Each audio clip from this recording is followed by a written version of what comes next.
નમસ્કાર, spark today ન્યૂઝમાં આપનું સ્વાગત છે। નારાયણ વિદ્યાલયને ફરી શરૂ કરવાની જે માંગ છે, આપ જો કે વિદ્યાર્થીઓ, શિક્ષકો અને વાલીઓ એકજૂટ થયા છે। તમામ જે વિદ્યાર્થીઓ એક જ માંગ કરી રહ્યા છે, ફરી વખત સ્કૂલ શરૂ થાય। આજે શું તમને આ બાળકો, આ તમામ જે બાળકો એક જ માંગ કરી રહ્યા છે અને તમામ જે એક જ વાત છે કે સ્કૂલ ફરી શરૂ કરવામાં આવે તેવી માંગ છે। ટ્રસ્ટીઓ જવાબદારીમાંથી છટકી રહ્યા છે। આ તમામ જે વાલીઓ છે, વાલીઓ પણ તમામ લોકો અહીંયા એકત્ર થયા છે। જો શિક્ષકો અને તમામ જે વાલીઓ છે તે આ લડી લેવાના મૂડમાં છે ટ્રસ્ટીઓ સાથે, ત્યારે તમામ લોકો સાથે આ જે પ્રકારે તમામ જે વિદ્યાર્થીઓ અને તમામ શિક્ષકો હવે એકત્ર થયા અને વાલીઓ પણ ભેગા થયા છે। જે પ્રકારે તમામ વિદ્યાર્થીઓ અને શિક્ષકો, બેન શું કહેશો? સ્કૂલ શરૂ કરવાની માંગ અત્યાર સુધી વાટાઘાટો થઈ પણ હજુ સુધી નિર્ણય નથી આવ્યો। અમને ગાંડાની જેમ આમથી આમ ટ્રસ્ટી ફેરવે, વાયદા પર વાયદા।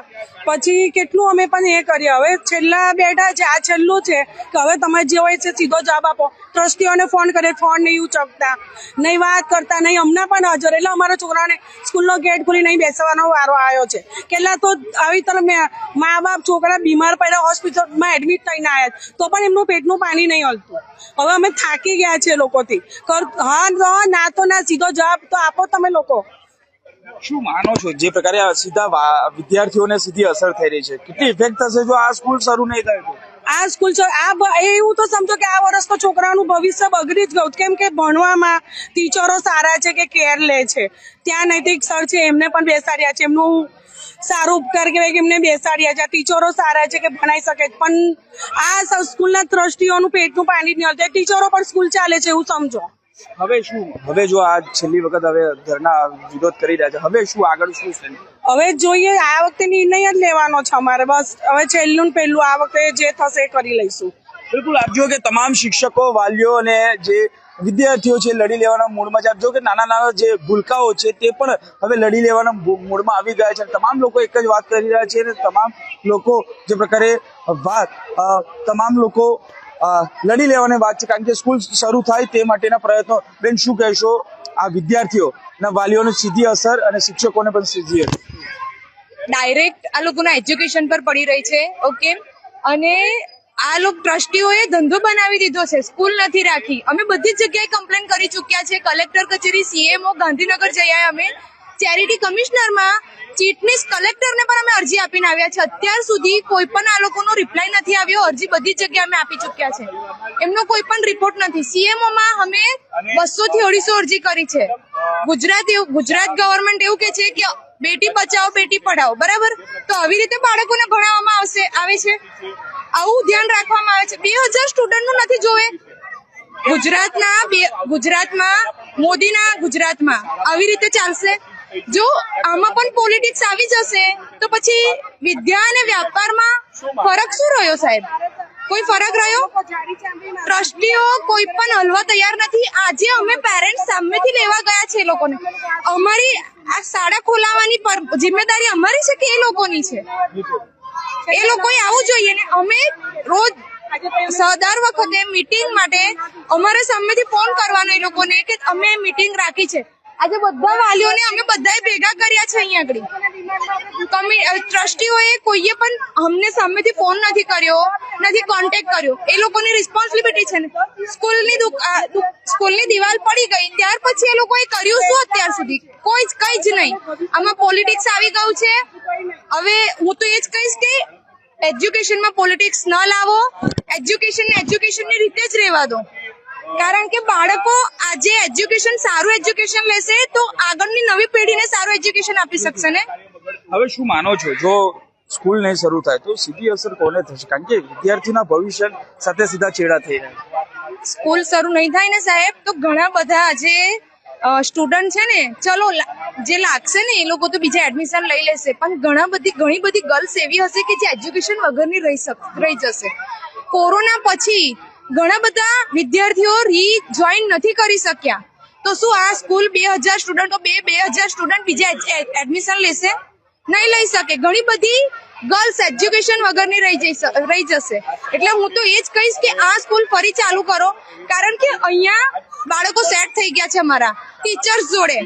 અને ટીચર્સનું નોલેજ સારું છે, બહુ જ સારી રીતે બાળકોને ભણાવે છે. અમારું બાળક બીજે જવા નથી માંગતું, એના લીધે આજે અમે ટાઈમ બગાડીને ના આવી રહ્યા છે અહીંયા આગળ. બીજું કઈ જો કે જે પ્રકારે બાળકો એક જ વાત કરી રહ્યા છે અને જે પ્રકારે બાળકોની જે માંગ છે અને તમામ જે લોકો છે તેમની સાથે જે પ્રકારે આ બાળકો એક જ વાત કરી, શું માનવું છે, હવે સ્કૂલ જો શરૂ નહીં થાય તો સીધી અસર કોને થશે અને હવે શું સ્ટેન્ડ રહેશે આપણે?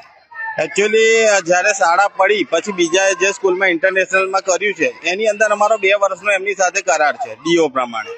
હવે 2 વર્ષનો કરાર પૂરો થશે, આ વિદ્યાર્થીઓનું ભાવિ અંધકારમય છે, બરાબર. અને એના માટે ટ્રસ્ટી કોઈ હલવા રેડી નથી, બધા જાડી ચામડીના ટ્રસ્ટી છે. પણ હવે અમે ગાંધીનગર જઈને આંદોલન કરીશું એટલે કરીશું, એમને ભેગા બી થવા રેડી નથી, એકબીજા જોડે વાત કરીને સમાધાન કરવા બી એ રેડી નહીં, બધા પોતપોતાનું ખેંચે છે. હવે જો ગાંધીનગર તો જશો, પરંતુ આ બાળકોની હિત માટે શું, બાળકો ક્યાં જશે? બાળકો આ જે પોતાનું રાજકારણ રમી રહ્યા, પોતાનો રોટલો શેકી રહ્યા છે, એના અટવાઈ ગયા છે બાળકો. હવે એની અંદર તો અમે પણ પૂરતો પ્રયત્ન કરી રહ્યા છે, ભાજપના ટેકેદારોને બી મનાવવાનો પ્રયત્ન કરે, પણ કોઈ અમને રિસ્પોન્સ મળ્યો નથી અત્યાર સુધી. જોઈએ હવે આગળ ગાંધીનગર જઈને શું થાય છે. બિલકુલ આપજો કે હવે ના છૂટકે ગાંધીનગર સુધી જવું પડશે અને ત્યાં આંદોલન કરવું પડશે. આપજો કે તમામ જે બાળકો અહીંયા બેસી અને જે પ્રકારે તમામ બાળકો સાથે પણ વાત કરીશું. બેટા શું કહેશો, કેટલા ટાઈમથી ભણતા આવ્યો છો અને હવે સ્કૂલ બંધ છે, કેટલું દુઃખ થાય? મેં પ્લે સેન્ટરથી અહીં ભણતી આવી છું, તો પણ હવે આ શાળા મને નથી છોડી, તો પણ હવે આ શાળા કહે છે કે બંધ થાય છે, એટલે અમે કરીએ છીએ કે આ શાળાને કંઈ પણ કરીને તમે ચાલુ જ કરો. કેટલું દુઃખ થાય છે, કારણ કે આટલા વર્ષો સુધી ભણ્યા અને સ્કૂલ હવે બંધ થઈ રહી છે. દુઃખ તો ઘણું થાય છે, મને આ શાળા બહુ જ ગમે છે, મને છોડવા નથી માંગતી. તો અત્યાર સુધી શિક્ષકોનો કેવો તમારી સાથે વ્યવહાર રહ્યો, કેવું ભણાવતા હતા? અહીંના શિક્ષકો ખૂબ જ ફ્રેન્ડલી છે, એકદમ સારી રીતે બધા જોડે રહે છે, એટલે મને આ શાળા નથી છોડવી. બિલકુલ, જો વિદ્યાર્થીઓ પણ કહી રહ્યા છે, કારણ કે જે પ્રકારે શિક્ષકોનો જે ભણાવવાનો જે અંદાજ હતો તે તમામ વિદ્યાર્થીઓને ગમતો હતો અને તમામ વિદ્યાર્થીઓ અહીંયા સારી રીતે ભણતા હતા અને વિદ્યાર્થીઓ અહીંયા સ્કૂલનું નામ પણ રોશન કરતા હતા. એટલે આ પ્રકારે વાલીઓ, શિક્ષકો અને વિદ્યાર્થીઓ એક ટાઈમે હવે અહીંયા ભેગા થયા છે ને તમામ લોકો એક જ માંગ કરી રહ્યા છે. આપજો કે શ્રી નારાયણ વિદ્યાલય ખાતે હવે તમામ લોકો આ સ્કૂલ શરૂ થાય અને ટ્રસ્ટીઓ આગળ આવે તે માટેના પ્રયત્નો કરવામાં આવી રહ્યા છે. તમામ જો વિદ્યાર્થીઓ છે, બેટા શું કહેશો, કેટલું દુઃખ થાય છે સ્કૂલ બંધ થઈ રહી છે? મને આ સ્કૂલમાં ભણવું છે, કેટલું દુઃખ થાય છે, હવે બંધ થવાની છે મેં બીજી સ્કૂલમાં નહીં જાઉં, તો હવે સ્કૂલ તો શરૂ નહીં થાય, મેં આ સ્કૂલમાં ભણવું છે. આ સ્કૂલમાં ભણવું છે, ગમે તે થાય.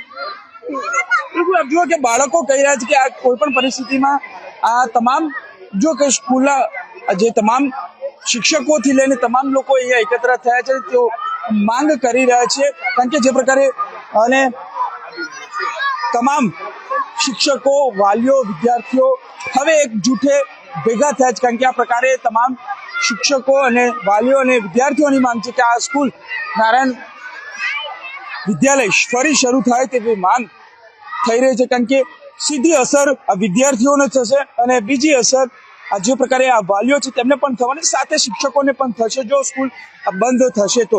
હવે શિક્ષક અને જે આ વાલીઓ અને વિદ્યાર્થીઓની સીધી લડાઈ ટ્રસ્ટીઓ સાથે છે, કારણ કે ટ્રસ્ટીઓ હજુ પણ પેટનું પાણી હલતું નથી, તેને લઈને આ તમામ લોકોમાં રોષ જોવા મળે છે. ત્યારે હવે ના છૂટકે આ તમામ લોકોને ગાંધીનગર સુધી જવું પડશે અને તમામ લોકો ગાંધીનગરમાં પણ ધરણા કરશે તેવી આશા વ્યક્ત કરી રહ્યા છે. જો ગાંધીનગર સુધી ન જવું પડે તે માટેના જો ટ્રસ્ટી પ્રયત્નો નહીં કરે તો ફરી એક વખત આ જ પ્રકારે આંદોલન ગાંધીનગરમાં પણ થશે તેવી પણ વાત કહી છે.